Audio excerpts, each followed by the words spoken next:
Статистика показывает, что в числе посуточных квартир есть и хостелы, которые расположены прямо в многоквартирных домах. О том, что в этом доме, который находится в самом центре столицы, есть хостел, постоянные гости знали не один год. Только вот страдали от этого соседи – шум, драки и пьяные компании. Одним словом, проживать было, мягко говоря, некомфортно. На протяжении долгих лет хостел по адресу улица Тувинских добровольцев, 26 функционировал сразу в 2 квартирах.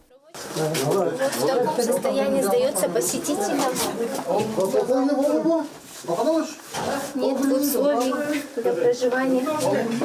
По закрытию данного хостела работа ведется еще с 2019 года. Возбуждены более 20 административных дел. Наложен штраф на сумму более 100 тысяч рублей. Также имеется решение Кызылского городского суда о прекращении размещения хостела и осуществления предпринимательской деятельности, который до сих пор находится на исполнении в судебных приставах. И вот очередная внеплановая проверка по многочисленным жалобам жителей, которые страдают не один год.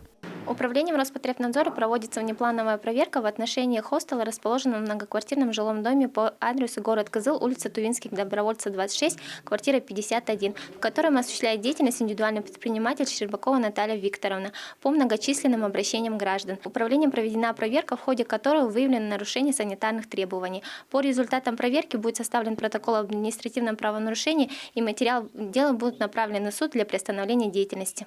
В столице на сегодняшний день в реестре 32 посуточные квартиры, а в прошлом году это число было почти вдвое меньше – 15. Для многих людей, нерадивых предпринимателей, к сожалению, это легкий и прибыльный бизнес, который имеет свои подводные камни. Чинчик Ашпокол, Айрасат, Батырбазан, Ангер Кужгет, телеканал Тува 24.